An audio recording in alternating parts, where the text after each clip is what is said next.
የዕለቱ ምንባብ የማቴዎስ ወንጌል ምዕራፍ 18 ቁጥር 5 እንደዚህ ያለውን አንድ ሕፃን በስሜ የሚቀበል ሁሉ እኔን ይቀበላል ይላል። ይህን ቃል የተናገረው ጌታችን ኢየሱስ ክርስቶስ ነው። አንድ ሕፃን የሚቀበል አለ።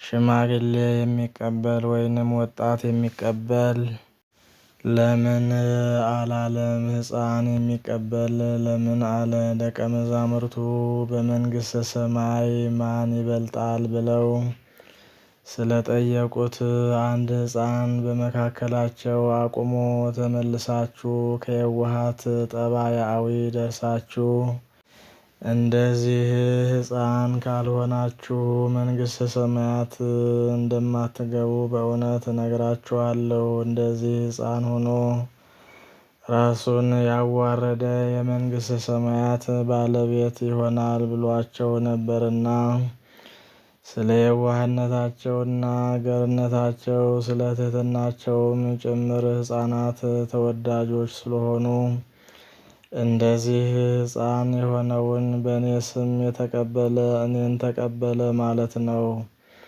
እኔ አድርበታለሁ ብሎ ለሕፃናት ያለውን ፍቅር ገለጠ።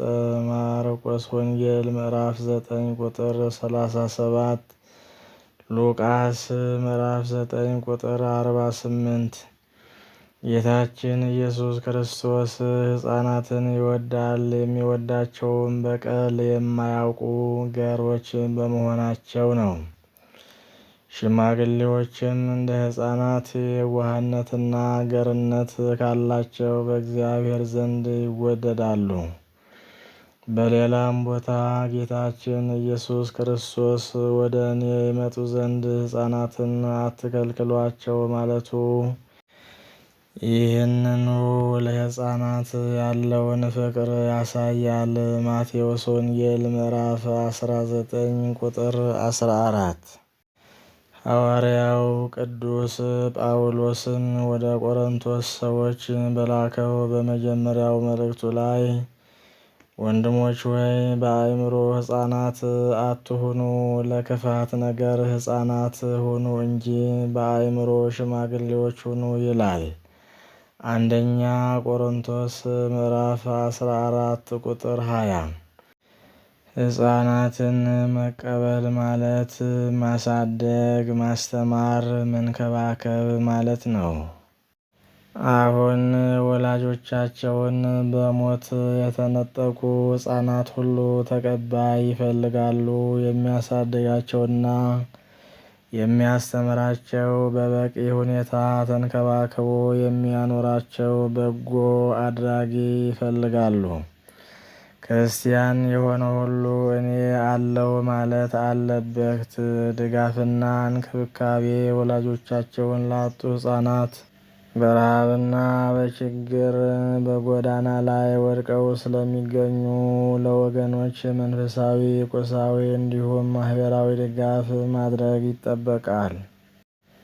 ሕፃናትን መንከባከብ ማለት ከማህፀን ጀምሮ ነው። ይኸውም በሕፃናት ላይ ጉዳት የሚያደርሱ ጎጂ ባህላዊ ልምዶችን ማስወገድ ነው። ለምሳሌ እትብትን፣ ንጽህናው ባልተጠበቀ መሳሪያ መቁረጥንና እበትና አመድ መቀባትን፣ ሕፃኑን ቅቤ እንዲውጥ ማድረግን፣ እንጥል መቁረጥን፣ ጉሮሮ ማስዋጠጥን፣ የሴቶች ልጆች ግርዛትን፣ ግግ ማስፈልፈልን፣ ጣጣቴ መተኮስን፣ ያልተመጣጠነ ምግብ መስጠትን፣ ለጎሳ መለያና ለውበት ሲባል ሰውነት መተልተልን፣ የፊት ጥርስ መነቀልን ወይም መንቀልን፣ ለወንድ ልጅ ማድላትን፣ አስገድዶ መድፈርን፣ ቆዳን ቆርጦ ደም ማፍሰስን፣ መጠኑ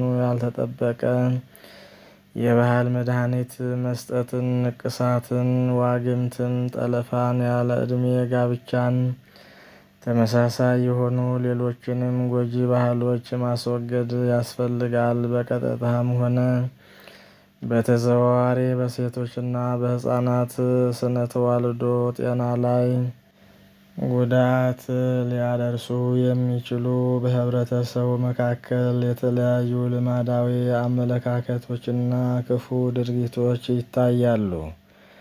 ከእነዚህም መካከል በወንድና በሴት ልጅ መካከል ማበላለጥና ወንድ ልጅ ሲወለድ ልዩ ደስታ ማድረግ፣ ልጅን በመንከባከብና በማሳደግ ሂደት የእናቶችና የአባቶች የሥራ ድርሻ አለመመጣጠን፣ ለሴት ልጅ ትምህርት ድጋፍና ትኩረት አለመስጠት ጥቂቶቹ ናቸው።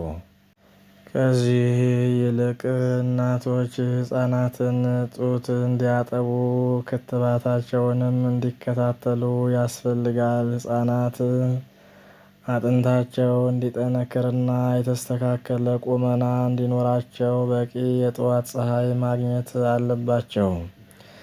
ሴቶች ልጆች ወደ ትምህርት ቤት እንዲሄዱና ከወንዶች ልጆች ጋር እንዲማሩ ወላጆች ትኩረት መስጠት አለባቸው። በአጠቃላይ በልዩ ልዩ ችግር እንዲሁም ረሃብ ውስጥ ያሉትን ሰዎች መርዳትና መንከባከብ በእግዚአብሔር ስም አንዲት ሕፃን የመቀበልም ያህል ነው። ሕፃናትን ወደ እኔ ይመጡ ዘንድ አትከልክሏቸው ያለውን አምላካዊ መመሪያ መፈጸም ያስፈልጋል። ሕፃናት ወደ ቤተ ክርስቲያን እንዲመጡ ቅዱስ ሥጋውና ክቡር ደሙን እንዲቀበሉ ማድረግ የሁላችን ኃላፊነት ነው። አምላካችን እግዚአብሔር እንደ ሕፃናት በየዋህነትና በገርነት ኑረን ንስሐ ገብተን ቅዱስ ሥጋውን ክቡር ደሙን ተቀብለን የመንግሥቱ ወራሽ የስሙ ቀዳሽ እንድንሆን አምላካችን በቸርነቱ ይርዳን። አሜን።